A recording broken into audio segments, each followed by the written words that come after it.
warahmatullahi wabarakatuh. Halo semuanya.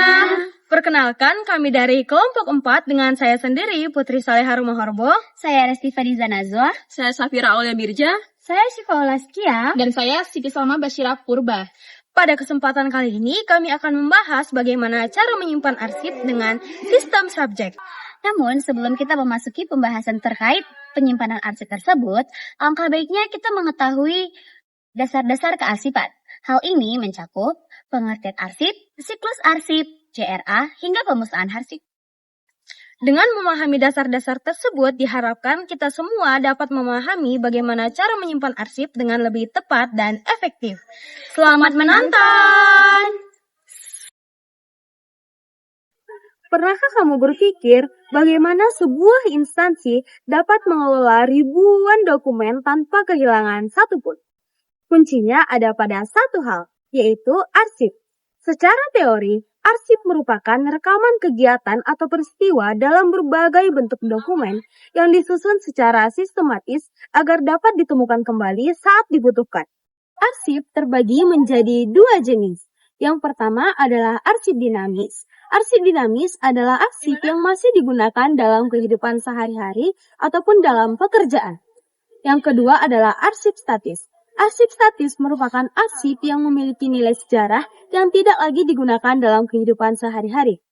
Semua dokumen ini memiliki siklus arsip yang terbagi menjadi 3 tahap utama, mulai dari penciptaan, penggunaan dan pemeliharaan, hingga akhirnya penyusutan. Lalu, bagaimana kita dapat menentukan kapan arsip itu dapat disusutkan? A few moments later.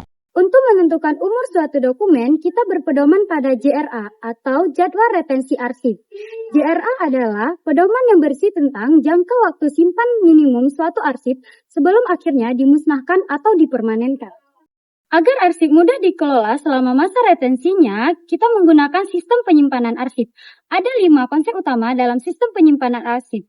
Yang pertama, berdasarkan abjad, subjek, numerik, geografis, dan kronologis atau berdasarkan tanggal.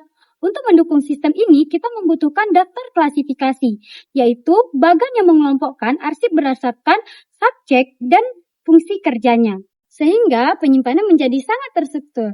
Nah, alat apa saja yang mendukung sistem ini? Kalau ditanya kenapa sih juga bingung, Mbak, jujur, Mbak. Dalam suatu sistem yang baik, tentu ada peralatan yang tepat. Di dalam kearsipan sendiri, peralatan itu mencakup filing kabinet, folder, guide, hingga perforator. Selain alat, ada formulir kearsipan yang mengawali perjalanan sebuah dokumen. Salah satunya yang penting adalah buku agenda. Buku agenda ini digunakan untuk mencatat setiap surat yang masuk dan keluar, mencakup nomor urut, tanggal terima, pengirim, hingga perihal surat. Sehingga lalu lintas informasi perusahaan dapat terekam dengan jelas. Lalu bagaimana ya dokumen itu diproses oleh atasan? Setelah surat ditulis di buku agenda, surat akan ditempelkan di lembar disposisi. Disposisi adalah instruksi singkat dan tanggapan tertulis dari atasan untuk tindak lanjut surat seperti siapa yang mengerjakan dan apa yang dilakukan. Setelah surat sudah didistribusikan ke divisi lain, kita akan menggunakan buku ekspedisi. Buku ekspedisi ini bertujuan sebagai tanda bukti bahwasanya surat itu sudah diserahkan dan diterima oleh yang bersangkutan. Lalu bagaimana jika arsipnya sudah disimpan ingin kita pinjam? Maka kita harus menggunakan bon penyimpanan arsip. Bon ini yang akan menggantikan posisi arsip di lemari dan mengacak siapa yang meminjam, kapan peminjaman, dan kapan waktu untuk pengembalian. Bagaimana cara kita menemukan arsip dengan cepat? Kita menggunakan alat bantu temu balik. Yang pertama, ada indeks, yaitu tanda pengenal atau petunjuk dari sebuah arsip. Untuk menentukan indeks, kita mengambil caption atau kata takap yang berupa nama orang, perusahaan, atau subjek utama dokumen. Terkadang, satu dokumen bisa membahas dua hal yang berbeda. Disinilah kita menggunakan kartu tunjuk silang. Kartu ini berfungsi sebagai petunjuk silang yang mengarahkan petugas ke lokasi arsip yang sebenarnya jika ada seseorang yang mencarinya dengan kata kunci yang berbeda. Itulah analisis komprehensif mengenai siklus dan instrumen kearsipan. Oke, mari kita mulai. Baik, di sini saya akan menjelaskan tentang klasifikasi surat. Dalam klasifikasi surat, biasanya undangan ditulis dengan UND, penawaran ditulis dengan PNB, Konfirmasi ditulis dengan KNF, informasi ditulis dengan INF, tagihan disingkat dengan INV, surat tugas disingkat dengan STG. Pada kolom ini merupakan kolom primer, kemudian ini merupakan kolom sekunder atau submasalah. Jika pada surat terdapat surat rapat, maka kita akan menulis di tab guide adalah UND titik 3. Pada klasifikasi surat, undangan biasanya ditulis dengan UND, penawaran ditulis dengan PNW, konfirmasi ditulis dengan KNF, informasi ditulis dengan INF, penawaran ditulis dengan INP, dan surat tugas ditulis dengan STG.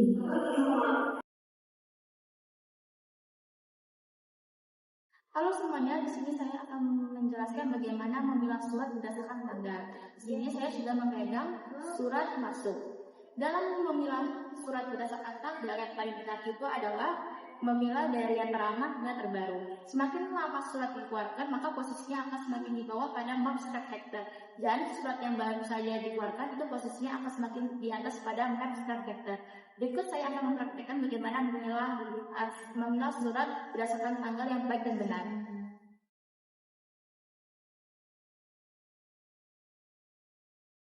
Ya, saya bilang surat yang paling benar adalah dari yang paling terlama dikeluarkan hingga paling terbaru. Dapat kita lihat di sini yang paling lama dikeluarkan di antara yang lain adalah tanggal 14 Februari 2026. Lalu di sini juga ada tanggal yang sama. Maka nanti pada map step factor kita akan menyimpannya. Lalu kita cari tanggal berikutnya yang segera dikeluarkan, yaitu yang paling lama di antara yang lainnya adalah pada tanggal 16 Februari 2026. Lalu sama seperti tadi kita timpa. Di sini juga terdapat dua tanggal yang sama teman-teman, 16 Februari 2026. Maka kita akan menimpa di atas. Ini juga teman-teman 16 Februari 2026. Lalu selanjutnya kita akan mencari tanggal yang surat semakin baru dikeluarkan. Yaitu di sini di antara tiga surat ini yang paling baru dikeluarkan adalah tanggal 15 Maret 2026. Nah, langsung saja kita taruh semakin paling di atas. Lalu yang antara dua ini yang baru saja dikeluarkan adalah 20 Maret dan juga 15 April. Maka yang duluan kita pilah adalah 20 Maret 2026. Dan yang terakhir adalah 15 April 2026. Maka surat semakin baru dikeluarkan, maka posisinya akan semakin di atas pada mapnya. Jadi teman-teman, tujuan dan manfaat dari pemilihan surat berdasarkan tanggal yaitu adalah memudahkan dalam pencarian kembali arsip dan juga memudahkan penyimpanan agar lebih rapi dan juga serta surat lebih tertata untuk pencarian tanggal penerbitan. Baik, di bagian saya akan menjelaskan mengenai klasifikasi kode berdasarkan subjek yang dibagi menjadi surat keluar dan surat masuk. Dengan kode yang saya ditentukan, saya akan menjelaskan bagaimana cara pemberian kode surat pada dokumen. Pertama, saya akan membaca isi surat terlebih dahulu untuk menentukan tujuan atau subjek surat. Yang kedua, saya akan menentukan jenis surat, apakah termasuk surat masuk atau surat keluar. Yang ketiga, saya akan mencocokkan isi surat pada kode yang sudah ditentukan. Untuk menuliskan kode surat, hal pertama yang harus diperhatikan adalah di bagian perihal atau hal. Di surat pertama ini mengenai informasi, maka bisa dituliskan dengan kode INF dengan 1 INF. Nomor 1 diartikan sebagai surat pertama dari surat informasi. Di surat kedua ini mengenai penawaran produk, maka bisa dituliskan dengan kode PNW. Dengan surat pertama dari surat penawaran dituliskan 1 PNW.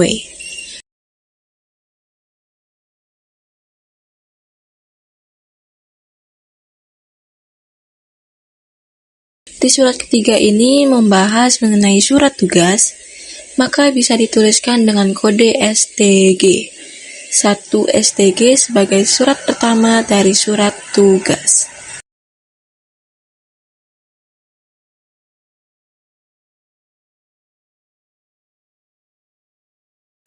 Di surat keempat membahas mengenai surat undangan.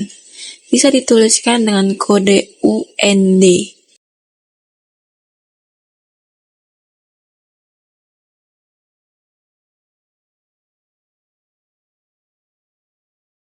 Di surat kelima membahas mengenai konfirmasi. Bisa dituliskan dengan kode KNF.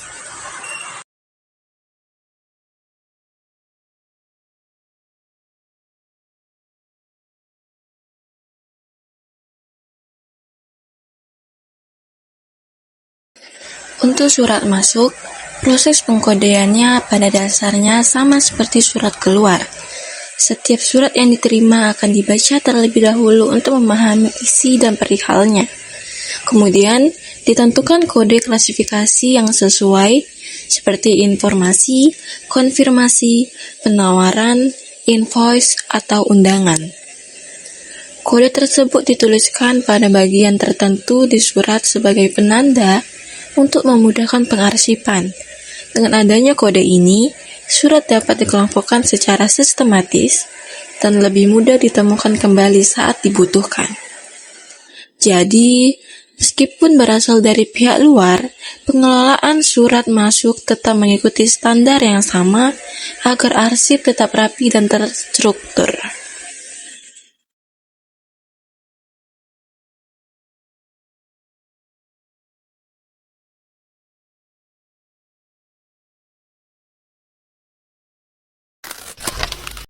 Selanjutnya, setelah surat dipilah dan diberi kode, sebelum masuk ke dalam map kearsipan, surat terlebih dahulu dicatat di dalam buku agenda seperti ini. Bagaimana cara pencatatannya? Kayak ini ya.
Setelah melalui beberapa proses, yaitu mulai dari pengkodean hingga pengklasifikasian dan pemilahan berdasarkan tanggal, selanjutnya kita akan memasukkannya ke dalam map Snellhector.